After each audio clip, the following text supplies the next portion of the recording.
శ్రీ గురుభ్యో నమః. శ్రీకృష్ణ గురు చరణ సన్నిధి అనే గ్రంథంలోని అంశాలను మనము చెప్పుకుంటూ ఉన్నామండి. అందులో భాగంగా శ్రీ శ్రీ శ్రీ లక్ష్మణ యతీంద్ర గురుదేవులు అనేటువంటి అధ్యాయంలోకి మనము ప్రవేశించాము. పున్నయ్య శాస్త్రి గారు చెప్తూ ఉన్నారు, వీరి పూర్వాశ్రమం నామము లక్ష్మణదాసు గారు. అంటే లక్ష్మణ యతీంద్ర గురుదేవులు వీరు సన్యాసాశ్రమం స్వీకరించారు. అందువల్ల పూర్వాశ్రమం అనాలి. అంటే పూర్వాశ్రమంలో వీరి పేరు లక్ష్మణదాసు గారు.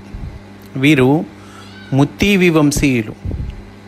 మనందరికీ తెలిసినవేనండి, కానీ పున్నయ్యశాస్త్రి గారు ఇంకా తెలియని అంశాల్లోకి తీసుకెళ్తారు. తెలిసిన అంశాల నుంచి చెప్పుకుంటూ తెలియని అంశాల్లోకి తీసుకెళ్తూ ఉన్నారు. మాస్టర్ ఆ రోజుల్లో యతీంద్ర గురుదేవులతో ఎట్లా ఉన్నారు అనేటువంటిది తెలియజేస్తారు. మాస్టర్ గారి వద్దకు తరచుగా వచ్చు మహానుభావులలో వీరు ఎన్నదగినవారు.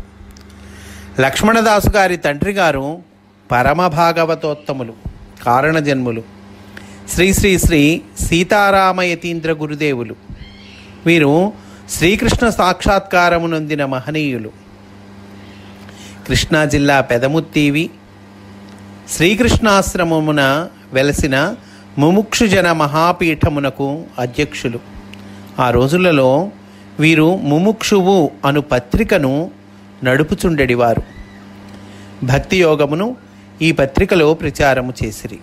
అందు వారి వ్యాసములు సాధకులకు వెలుగుబాటను చూపునవి. మాస్టర్ గారు ఈ పత్రికలను తెప్పించుచుండెడివారు. ఇందలి వ్యాసములను మాకు వినిపించడివారు. శ్రీ సీతారామ యతీంద్రుల వారు మహాభక్తులనియు పరమ పావనులనియు దివ్య పారవస్యోన్మత్తులనియు భగవన్నామ సంకీర్తనామృత లోలురనియు ప్రస్తుతించడివారు. తమకు వారి వెంట నడుచు అవకాశము కలగలేదని తెలిపిరి. శ్రీ లక్ష్మణదాసు గారు శ్రీవారికి ఆబాల్యమిత్రులు, సోదరతుల్యులు. వీరు మహాభక్తులు, మహాకవులు. ఎంతటి భక్తులో అంతటి జ్ఞాని. మకరంద గాంగధారాసన్నిభ దివ్య వాగ్ఝరి వీరిది.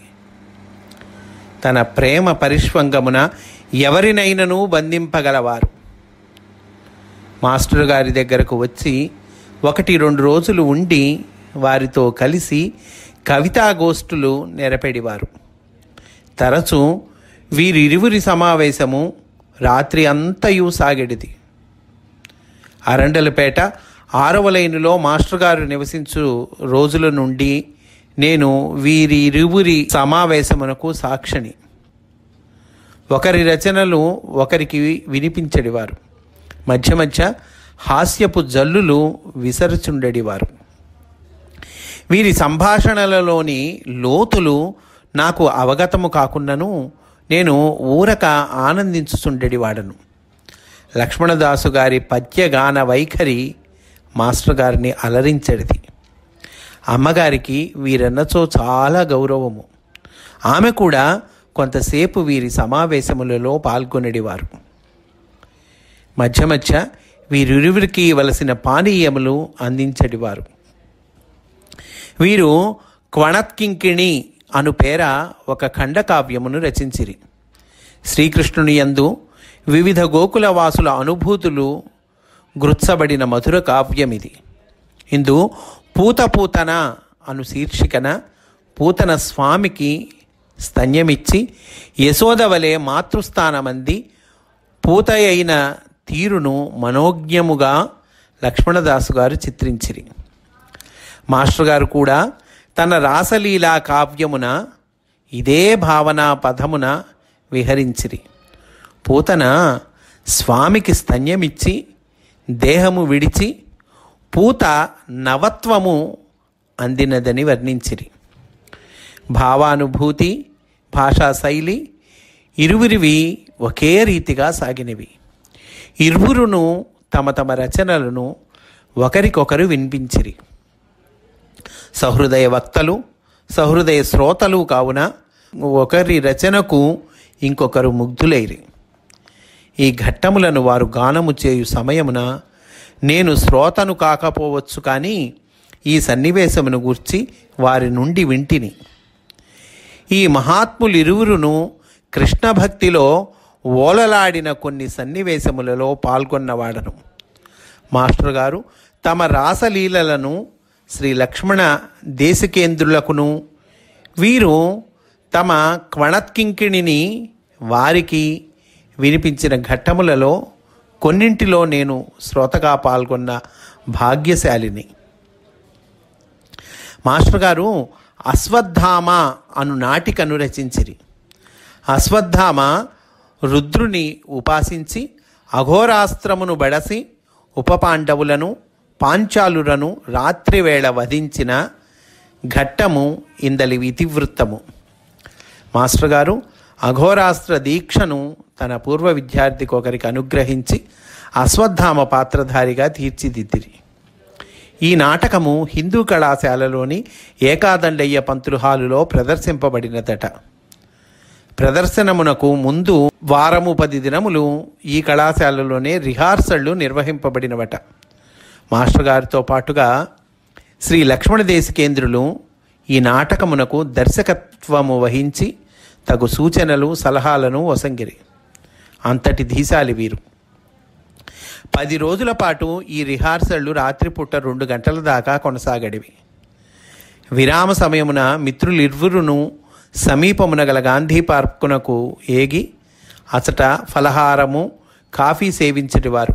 ఈ సంగతులన్నీ శ్రీ లక్ష్మణ యతీంద్ర గురుదేవులు నాకు తర్వాతి కాలమున సెలవిచ్చిరి.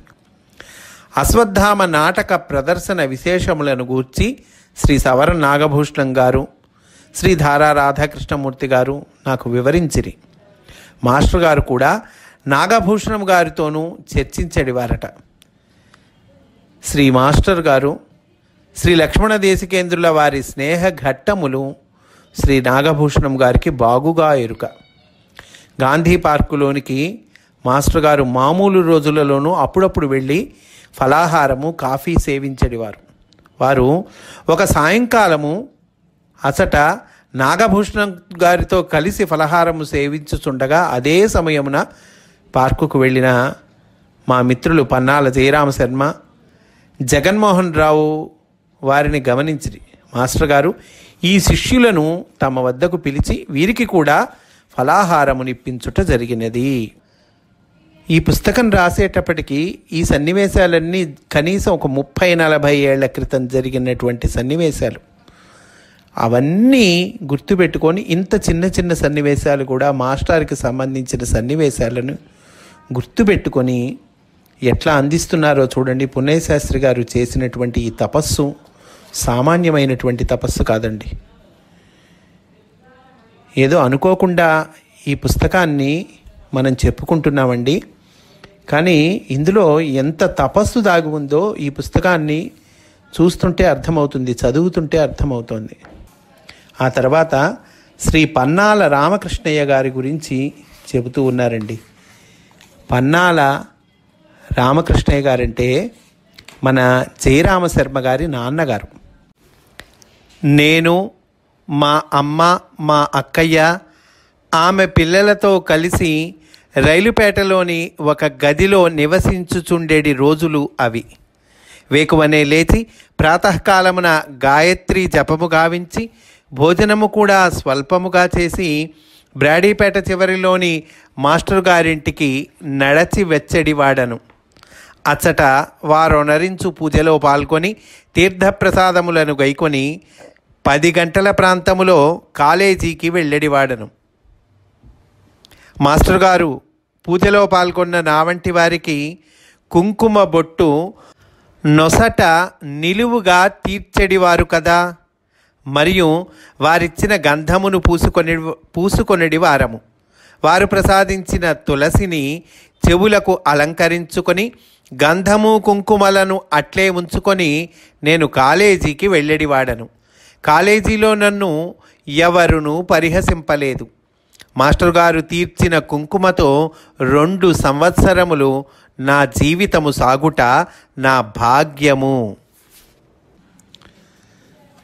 సాయంకాలము కాలేజీలో చదువు పూర్తి అగుసరికి మాస్టర్ గారు తరచుగా నన్ను తోడ్కొని జిన్నాటవరు సమీపమున గల శ్రీరామకృష్ణ కుటీరమను పేరు గల చిన్న ఫ్యాన్సీ దుకాణమునకు వెళ్ళేడివారు.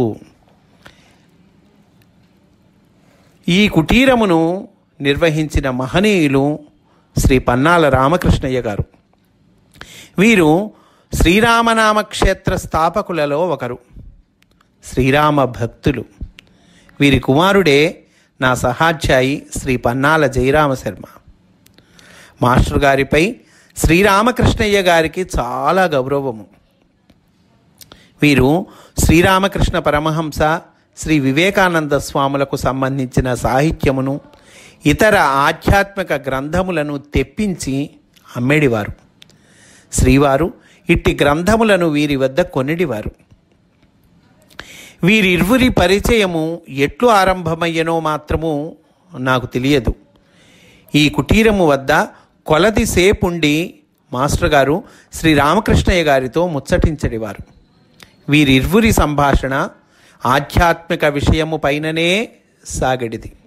నేను రాఘవరావు గారు శ్రోతలము మాత్రమే. వారి సంభాషణ దివ్యముగా పరస్పరాహ్లాదకరముగా ఉండేది. శ్రీరామకృష్ణయ్య గారిపై శ్రీవారికి చాలా గౌరవము. వారు మహాభక్తులనియు సాధుపుంగవులనియు పేర్కొనిడివారు. ఇచ్చట సమావేశమైన పిదప నేను మా ఇంటికి తిరిగి వెళ్ళేడివాడను. ఇట్లు కొన్నాళ్ళు సాగినది. ఒక్కొక్కసారి మాస్టర్ గారికి కాలేజీ అయిపోయిన పిమ్మట వేరు పని తగిలి ఈ కుటీరమునకు వచ్చుటకు వీలు కుదిరేటిది కాదు. నేను యథాప్రకారముగా కొన్నిసార్లు ఒక్కడనే శ్రీరామకృష్ణయ్య గారిని కలిసి వారిని ఆశ్రయించి వారి వద్ద వినయముతో ఆధ్యాత్మిక సాధనకు వలయు సూచనలను గ్రహించడివాడను. జయరామ శర్మ తన విద్యార్థి కాకముందు నుండియే ఇతడి తండ్రి గారితో శ్రీవారికి స్నేహం ఉన్నది. నాకు జయరామ శర్మకు కల స్నేహము తెలిసిన అతని తండ్రి గారు ఎంతో సంతోషించిరి. నన్ను కూడా పుత్రవాత్సల్యముతో ఆదరించడివారు. నేను ఆధ్యాత్మిక వికాసమునందవలెనని మనసారా ఆశీర్వదించిన ప్రముఖులు వీరు. ఒక్కొక్కసారి సరాసరి కాలేజీ నుండి ఇంటికి వచ్చడి వాడను. ఉదయమే భోజనము చేయుట చేతను, మధ్యాహ్నము ఇంటికి వెళ్ళుట కుదరకపోవుట చేతను ఆకలి అధికమై అలమటించటి వాడను. ఆ రోజులలో నాపై అపారమైన సోదర ప్రేమ గల మిత్రుడు గోపిరెడ్డి తన ఖర్చుకుగాను తన తండ్రి గారు పంపిన పైకము నుండి పావలా కానీ 10 పైసలు కానీ నాకిచ్చడివాడు. దానితో ఏదియో కొనుక్కొని తినగా కొంత ఆకలి తీరెడిది. అతడు మాత్రము ఏమీయూ తినడివాడు కాదు. నాకై తన ఆహారమును త్యజించెను. శ్రీరామకృష్ణయ్య గారు పలికిన పలుకులను గూర్చి తరువాతి సందర్భమున ముచ్చటించెదను అని ఇట్లా శ్రీ పన్నాల రామకృష్ణయ్య గారి గురించి తెలియచేశారండి. ఆ తర్వాత నా కార్యక్రమంలో మార్పు అనేటువంటి ఒక చిన్న విషయాన్ని కూడా మనకు అందిస్తూ ఉన్నారండి పున్నయ్యశాస్త్రి గారు. 1961 నుండి సుమారు 1 సంవత్సరము పాటు కొత్తపేటలో శ్రీమతి ఇందిరమ్మ గారును ఒక భక్తురాలి ఇంట మాస్టర్ గారు సాయంకాలము 6 గంటల నుండి 8 గంటల వరకు ప్రవచనము గావించిరి. తైత్తిరీయ శాంతి పాఠముతో ప్రవచనము ప్రారంభమయ్యేది. కొన్నాళ్ళు మొదట ఆదిశంకరుల సౌందర్యలహరి పైనను, ఆ పైన దేవీ భాగవతము పైనను ప్రసంగించిరి. ప్రతిదినము 2 శ్లోకములు సౌందర్యలహరి నుండి ప్రవచింపబడినవి. దేవీ భాగవతము తిరుపతి వెంకటల కవుల అనువాదము పఠించడివారు. కొన్నాళ్ల అనంతరము సౌందర్యలహరికి బదులుగా తైత్తిరీయోపనిషత్తుపై గంభీర వ్యాఖ్య సరళ శైలిలో ప్రసాదించిరి. నేను ఈ వ్యాఖ్యను సూక్ష్మ సూచికలుగా చిన్న నోట్సు పుస్తకమున వేగముగా వ్రాసుకొంటిని. ఆ పొత్తం ఇప్పటికిని భద్రముగా నుంచుకొంటిని. అప్పుడప్పుడు దానిని చదువుచు గతములోనికి ప్రయాణించుచుందును. ప్రవచనానంతరము మా ఇంటికి వెడలడివాడను. నాతో పాటు ఈ ప్రవచనములకు శ్రీ రాయప్రోలు మన్నారు కృష్ణారావు అను సహాధ్యాయి కలిసి వచ్చాను. మిత్రులు శ్రీ జయరామ శర్మ, శ్రీరామచంద్రమూర్తి, శ్రీ జగన్మోహన్ రావు గారు కూడా వచ్చిరి. శ్రీ నాగభూషణం గారు, రాఘవరావు గారు సరేసరి. ఎందరో భక్తులు భక్తురాండ్రు సుమారు 100 మంది ప్రతిదినము శ్రోతలుగా పాల్గొనిరి. మాస్టర్ గారి ఆదేశముపై నేను మా ఇంటిలో 8:30 గంటల ప్రాంతములో భోజనము ముగించుకొని మరలా బ్రాడీపేటలోని శ్రీవారి నివాసమునకు వెళ్ళి అచడనే గడిపడివాడను. నేను పూర్వపుటలలో తెలిపిన గుప్త విద్యా గోష్ఠులు అప్పుడు జరిగినవి. మాస్టర్ గారు 9-9:30 గంటలకు ఇంటికి తిరిగి వచ్చి భుజించి గుప్త విద్యాది దివ్యజ్ఞాన గ్రంథములను గూర్చి మాతో గోష్ఠి చేసేటివారు. నాగభూషణం గారు, రాఘవరావు గారు ఇటు దేవీ భాగవత ప్రవచనములకును అటు దివ్యజ్ఞాన గోష్ఠులకును హాజరయ్యేటివారు. వారికి విరామ సమయ ప్రశ్న లేదు. వారికి శ్రీవారి సాంగత్యమే ఒక మహాతపస్సు. వారి ఏకాగ్ర దీక్ష అట్టిది. అట్టి సాధకులు జిజ్ఞాసువులు అరుదు. నేను కొన్నాళ్ళు ఈ గుప్త విద్యా బోధను ఆస్వాదించి సుమారు 11:30 గంటలకు రాత్రివేళ మా ఇంటికి తిరిగి వెళ్ళేవాడు. ఒక్కొక్క రోజు అర్ధరాత్రి 12 దాటేది.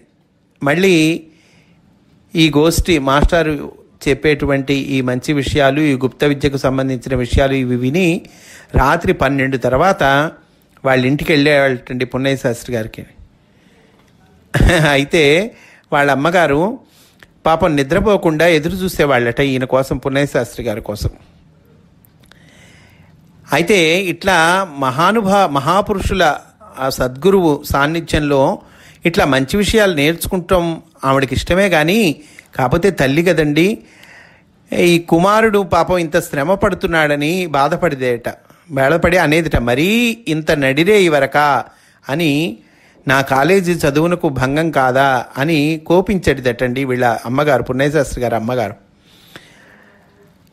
అయితే ఇట్లా అయినా సరే 12:30కి రావటం చూసి ఒక వీళ్ళ పక్కింట్లో ఆవిడ, అంటే రైలుపేటలో వీళ్ళు ఉన్నటువంటి వీళ్ళ పక్కింట్లో ఆవిడ ఈయన 12:30కి రావటం చూసి ఈయనతో సరదా చేసేదిట.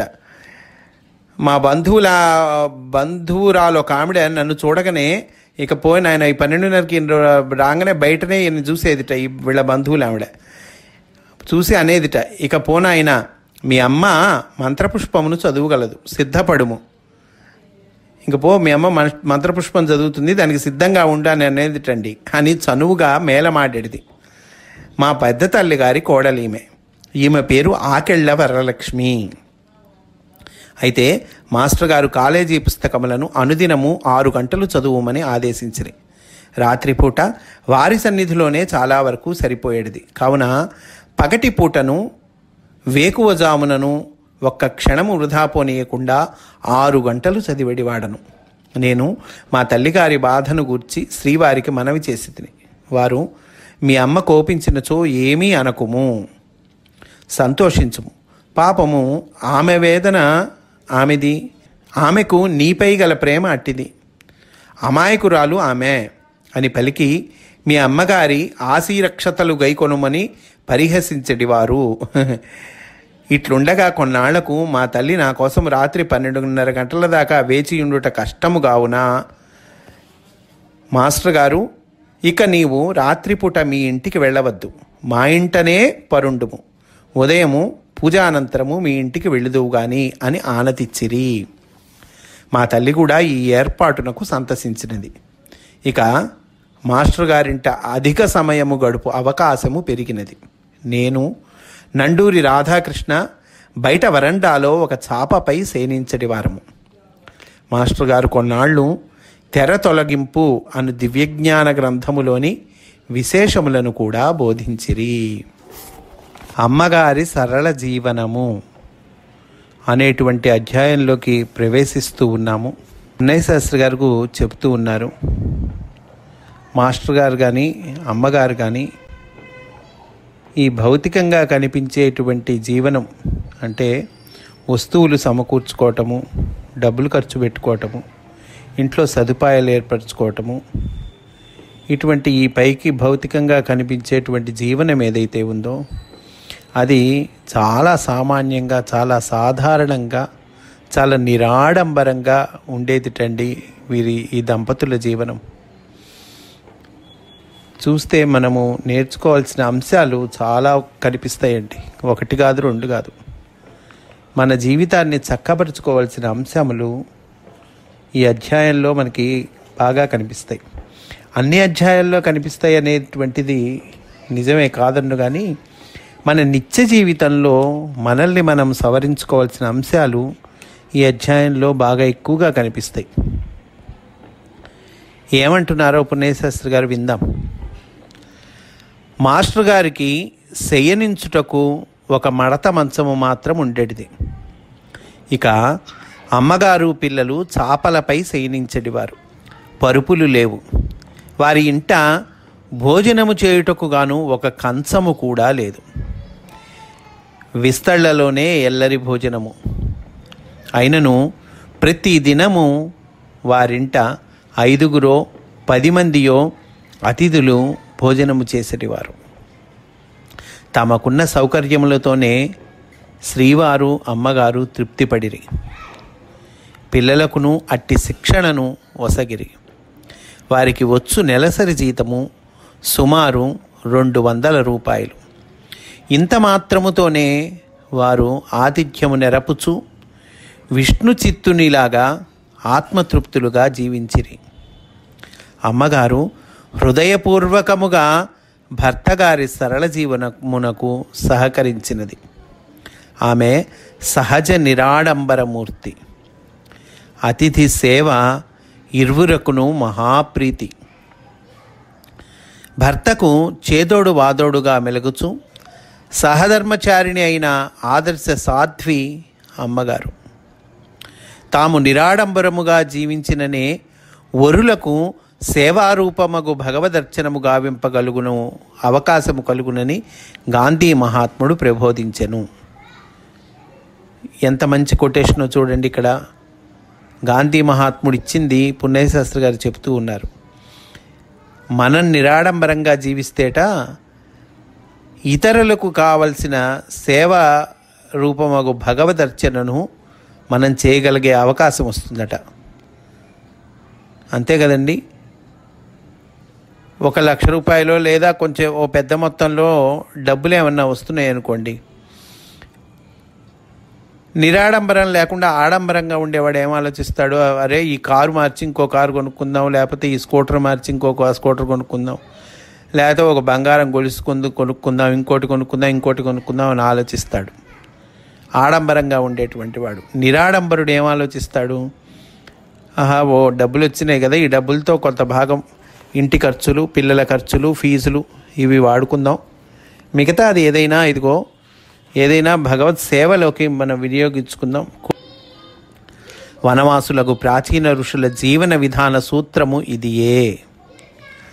మాస్టర్ గారు ఖచ్చితముగా ఈ సూత్రమును యావజ్జీవమును పాటించిరి. ధోరో అను మహానుభావుడు ఈ జీవన సరళిపై వ్యాసముల రచించెను. మాస్టర్ గారి యొక్కయు అమ్మగారి యొక్కయు వేషభాషలు, గృహోపకరణ వినియోగము చాలా నిరాడంబరముగా, సరళముగా ఉండేటిది. వారిది రుజువైన సాధు జీవనము.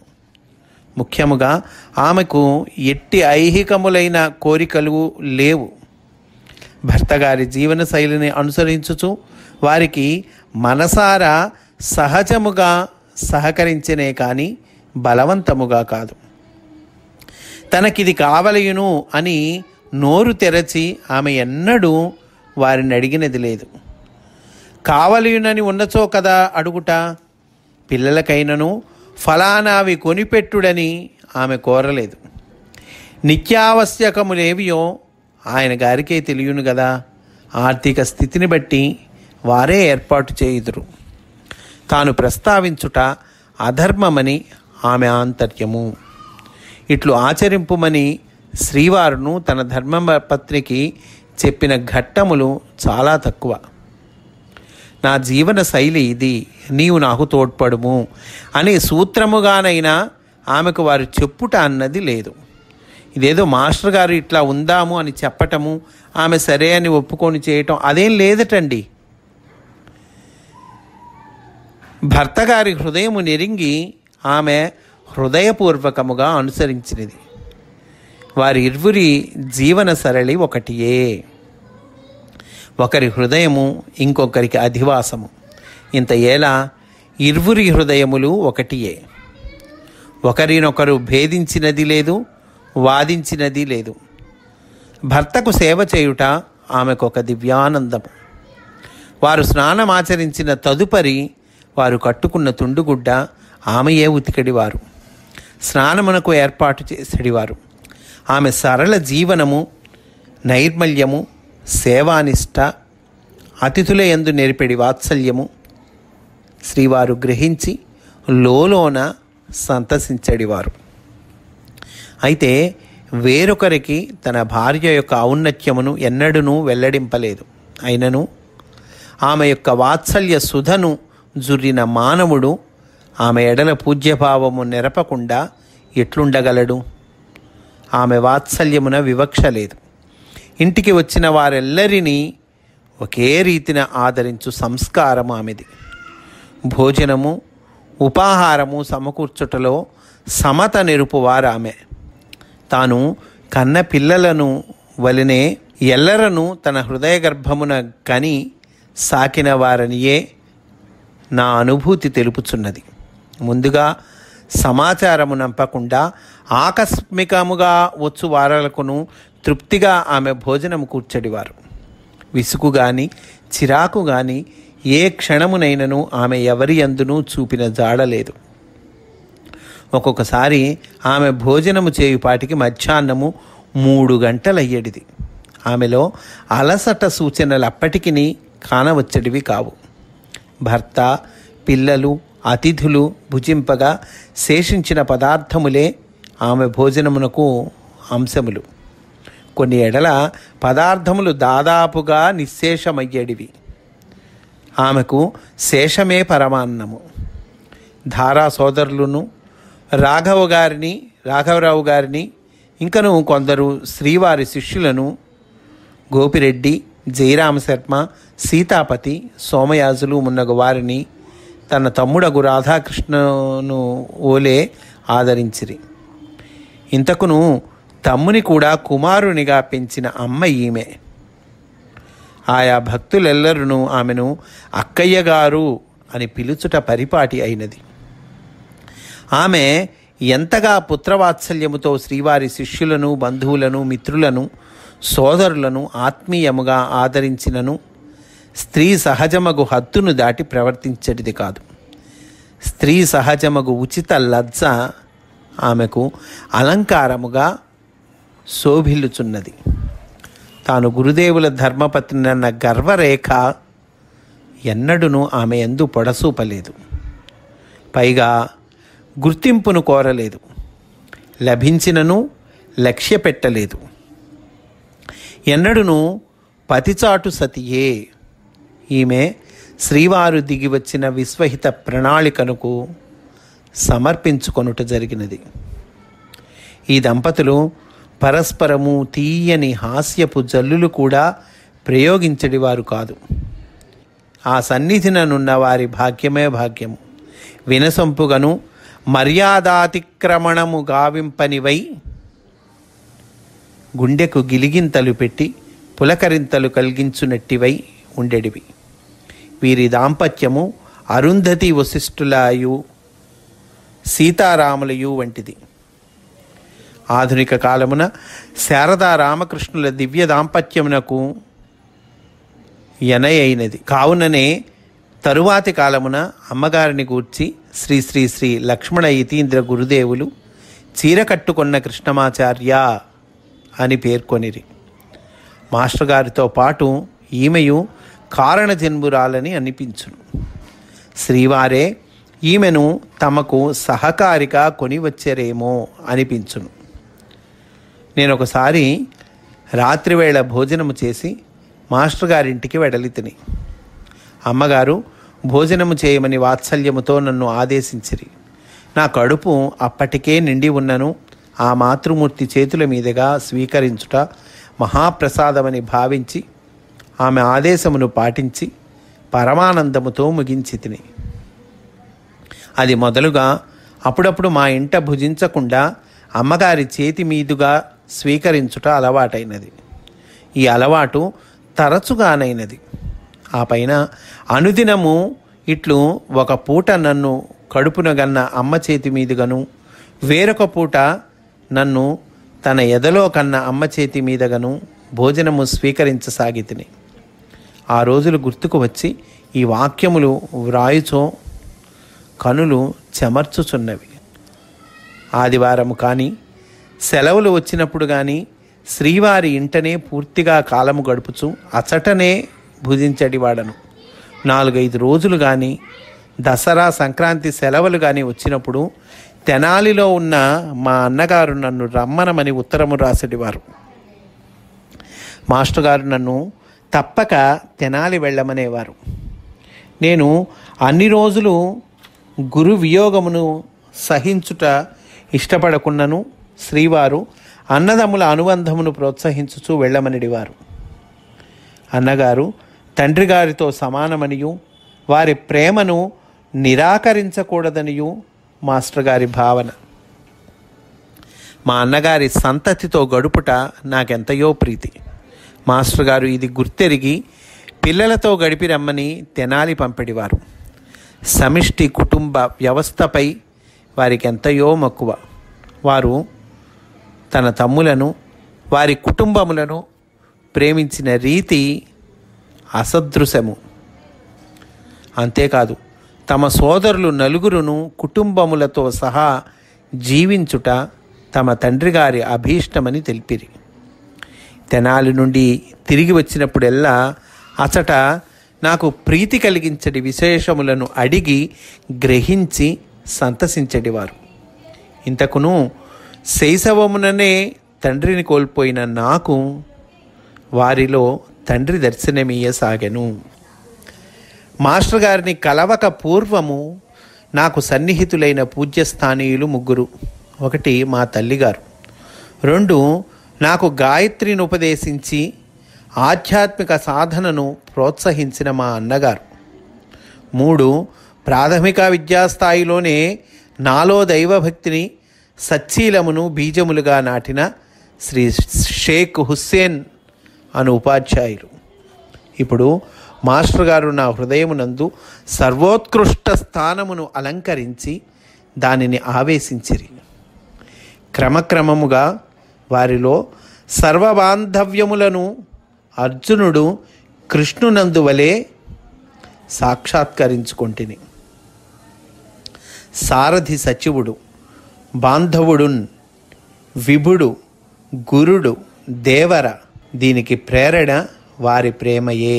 అన్నీ నాకు మాస్టారే అని అంటూ ఉన్నారండి. స్వస్తి. వాసుదేవ.